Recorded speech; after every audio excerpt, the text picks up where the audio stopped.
G'day everyone, this is Andrew Price here from blenderguru.com, coming at you today with a very patriotic tutorial. This one is all about how to create flags in Blender 2.5.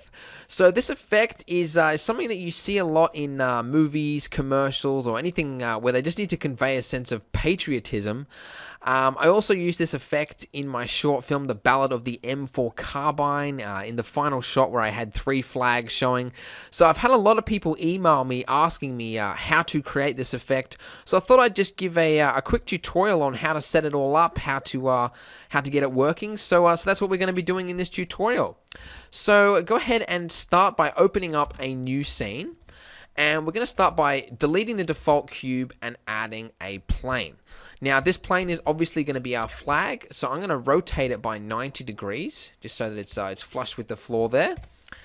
And now, most flags are rectangular, obviously, so we need to scale it along the x-axis. So press S and then X, and just scale it like so. Most flags are actually more rectangular than you'd think, so just be mindful of that. Now, the way that the cloth simulator works is it actually simulates it based on the vertices in the mesh. So currently we've only got 4 vertices. So if you were to create an animation on this this plane here, it would look pretty stiff. So obviously, first thing we need to do is create more vertices for it to simulate on. Okay. Now you can do this just by subdividing it there, but that'll give you some rectangular faces because this is a rectangle. Okay. So the best way to do it is to actually press Control R, and this will create a cut. Now, if we just scroll up with the mouse wheel, then we can create several cuts at once like that. And then if we do the same on this side, then we can actually set it so that we actually get some square faces. So something like that. And yeah, so that's looking pretty good. The other thing you might want to do is actually add a subsurf modifier, and that'll give you even more vertices to play with.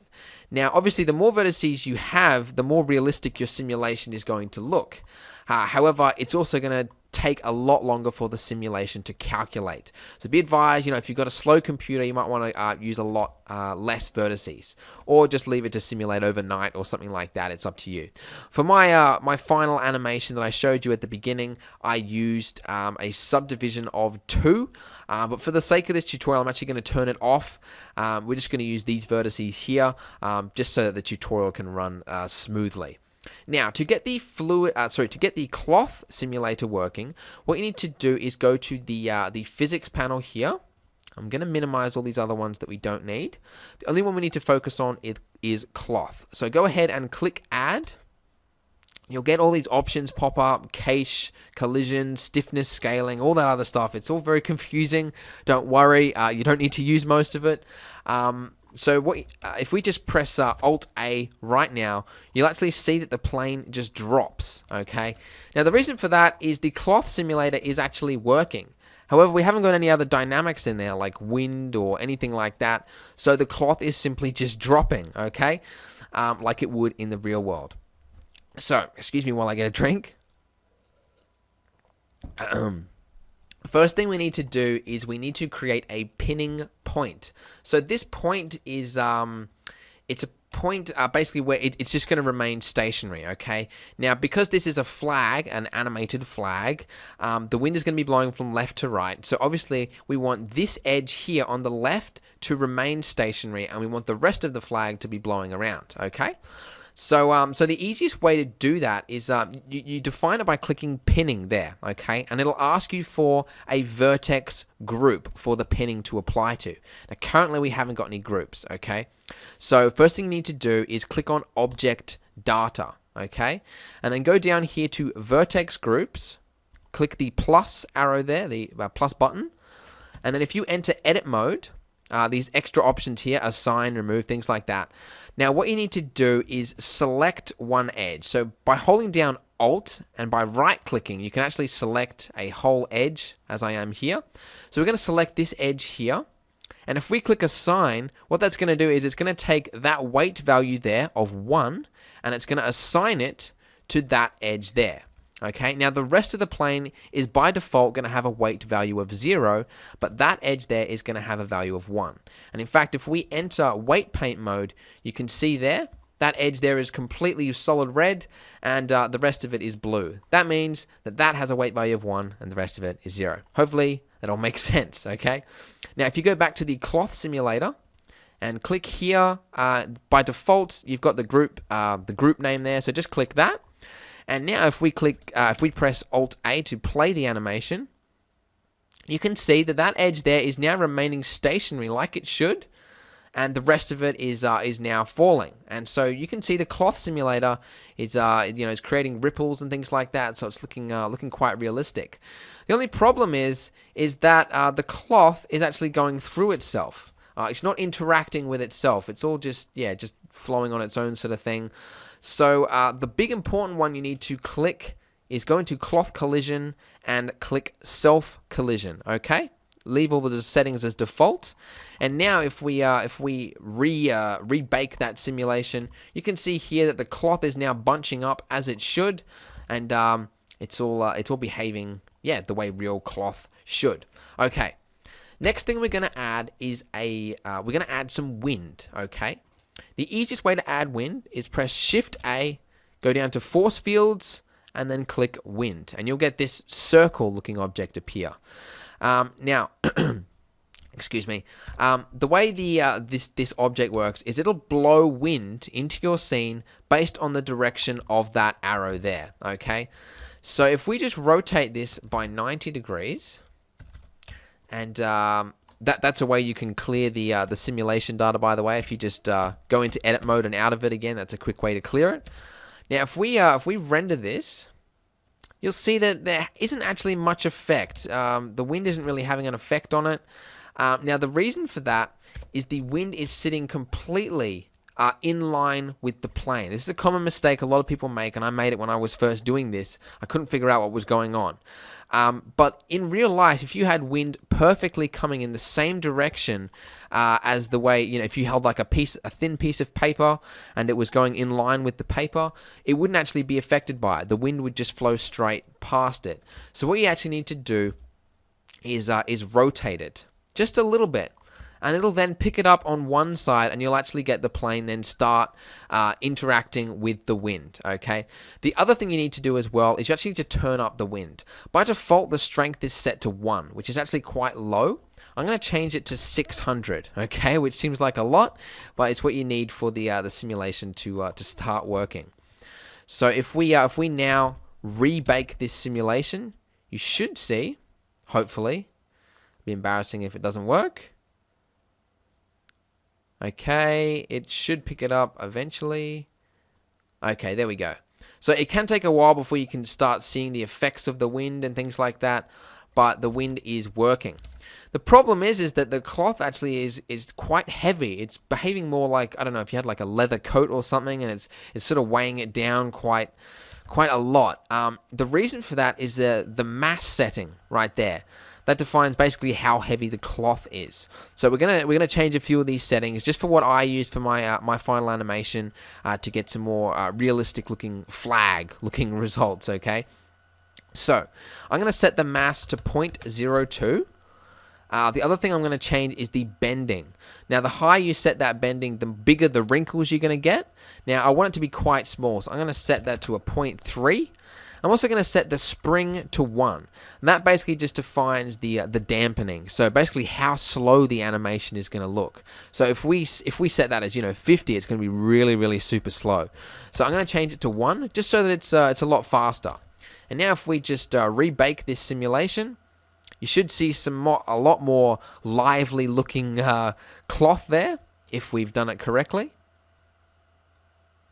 And there you go. So that's basically the settings that I used to get the results for the finished result I showed you at the beginning there. Now, for the actual texturing and things like that, we've already rebaked this simulation, but to actually add a texture, we need to enter edit mode, which is gonna ruin our simulation data. So you might want to do this at the beginning. It's up to you. But yeah, we need to UV unwrap this plane to apply a texture. Okay, that's if you're actually doing this. If it's for clothing or something, you can just skip this step. Okay, so we're gonna set this as UV image editor. I'm just gonna select U and then select unwrap. And then I think it's by default it's rotated around the wrong way, so let's just rotate that. Let's see if that actually, yep, okay. So now it's all it's rotated the way it should be. Now to get your image of a flag, I just went to Google image search, typed in Australian flag and pulled up all these ones here. I find it actually helps if you go to the advanced image search and just select large, and that'll give you a lot more selections to choose from. But yeah, you know, like I said, it's up to you whichever texture you want to get. It's just funny though, when I first went to search for it, I mistyped it and actually typed in Australian fag, which wasn't what I was looking for. But anyway, kind of funny. Anyway, once you've got that texture, what you need to do is add a material. Now, for the actual material settings, we actually don't want any specularity. We want this to look like fabric, so we don't want any reflections, any light glinting off the flag or anything like that. Except if you were going for like a silk flag look, that can happen. Yeah, in which case you would have specularity. So it all just depends on what you're going for. Then just add a texture, and then locate the image on your hard drive. And you can leave pretty much all the settings as default. However, you need to go to the mapping options and just change it from generated to UV, because we've UV unwrapped it, so we want that texture to apply to the UV coordinates that we've just set up. Okay, and I'm just gonna save this now, just in case it crashes. But if we just let's just rebake this this simulation for a little bit, just so we can see some results. You'll also see that it's actually looking quite blocky. The reason for that is it's currently set to flat shading. So if we change it to smooth shading, then there you go. You got a lot more smoother looking results. All right, now the camera is positioned a little bit weirdly. So if you go to front view and then press Control Alt 0, then that'll snap the camera to that viewpoint. That's a quick little trick there for you. I'll just throw this light in front of it. Let's have a look at how this looks. So there you go. So we've UV unwrapped it to the coordinates, and using the simulation data, it's now applying to it. So it's now all twisting in line with the way it should be. Now to get the lighting, what I did was I just used a sun lamp. Excuse me. I'm losing my voice today. Hang on a second. Okay. For the lighting, the outdoor lighting, yeah, set a sun lamp, set it to 1.5 energy value.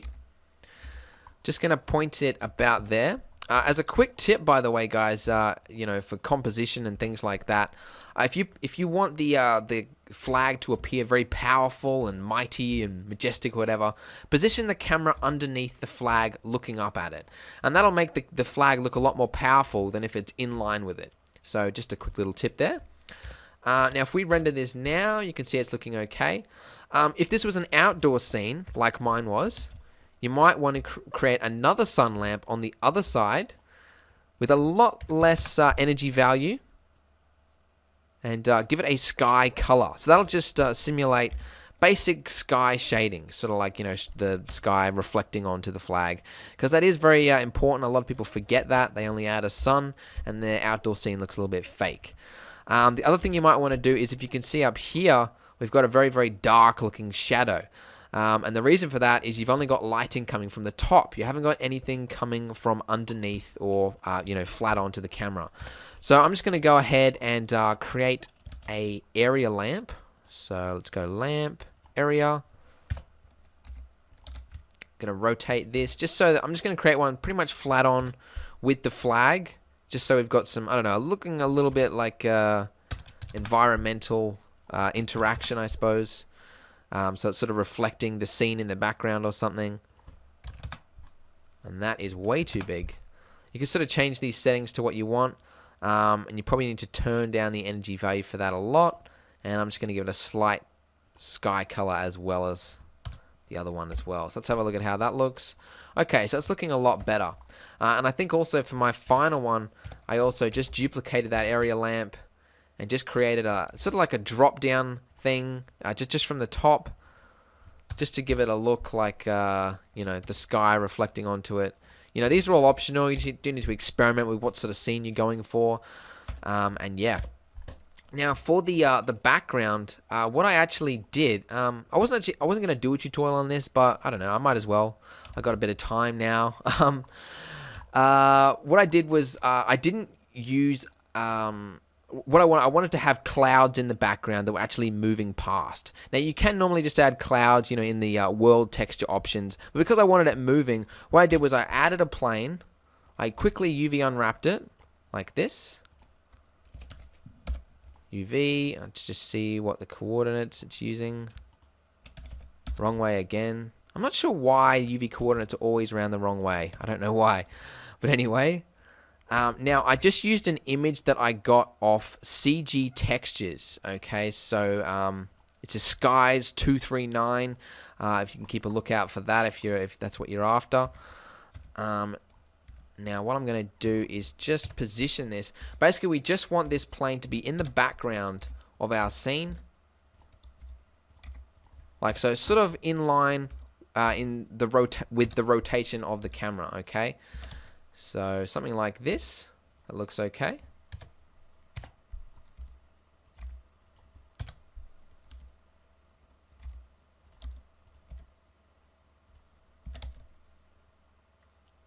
Like that, okay.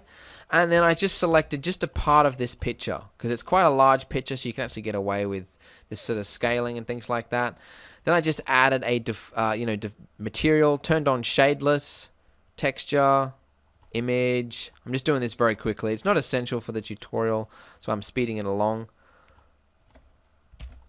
And then if we render this now, you can see that that's the sort of result there.